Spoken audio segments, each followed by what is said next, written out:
Hi, I'm Keith here at Otter today in the beautiful sunshine, talking to you about the Banshee Legend Mark II. This bike has been in development now for 4.5 years.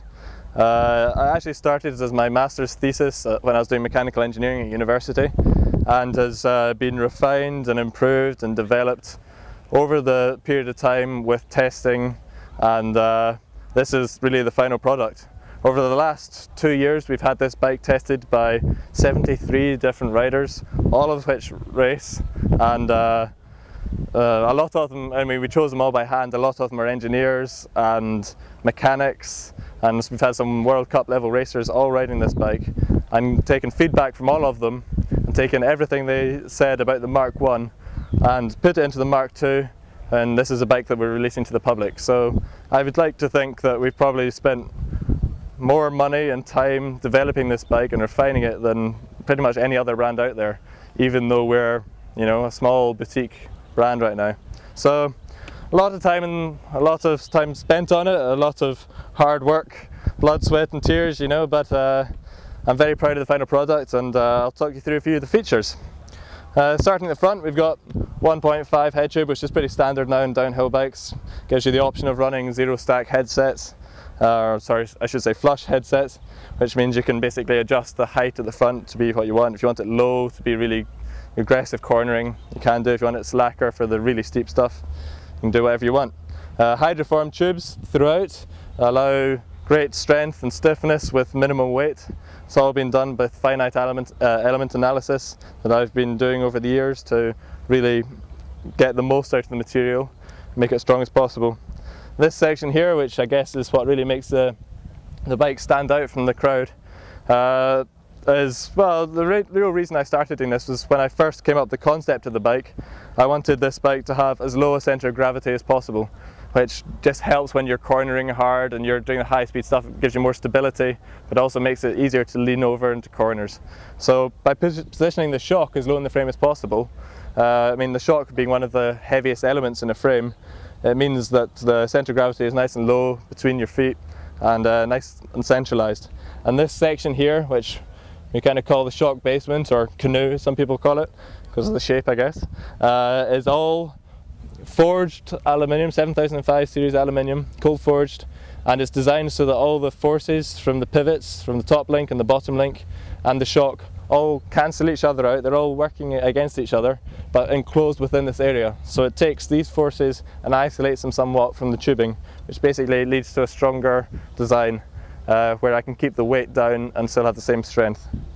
The bike runs on fully sealed INA standard deep groove ball bearings at every pivot. We use large diameter bearings so they last longer, can take higher loads. The pivot hardware for every pivot is full titanium, so it comes as standard with a titanium axle, titanium bolts, keeps the weight down, incredibly strong. It's all been refined and optimized so that the system is fully floating. There's no resistance at all in the suspension, and it's really, really easy to move.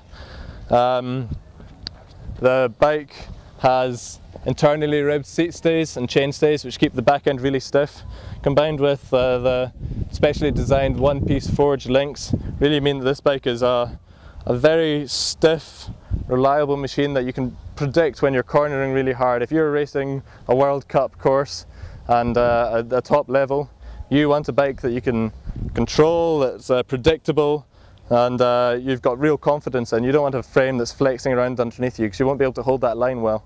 And this bike, you'll find you can go into corners faster and come out of them faster. It just gives you more control and speed. The linkage has been designed to isolate braking completely from suspension, so the bike's fully active, the suspension is fully active when you're under braking the rear wheel, and the anti-squat properties of the rear suspension mean that it's really pedal efficient for an 8-inch travel bike. But without massive pedal kickback, you get a bit of initial pedal kickback, as you always will with any chain stretch, with any rearward axle path, but it's designed so that as it goes through the travel, the chain stretch decreases, the rate of chain stretch decreases, so that you end up not having noticeable pedal kickback when you're going through really fast sections, so you're controlled and can get straight back on the power. And when you get on the power, this thing really does go. The rearward axle path also obviously makes a big difference when you're going through square edge hits. It just maintains your speed because it reacts better to the terrain, and after all, this is a race bike, it's all about speed. The bottom bracket height is 13.7 inches. The head angle, I guess depending on fork and headset choice, but is about 63.7 degrees. It's designed to be slack and low and really just a fast machine. This bike has a large shock in it. It's a 9.5 by 3-inch stroke shock, which means it's really easy to tune the damping, and the leverage ratio has been tuned so that it's not reliant on specially tuned shocks. Most standard shocks will work quite well in it and allow it to make it easy for you to tune the shock just to how you like it, so it's perfect for you.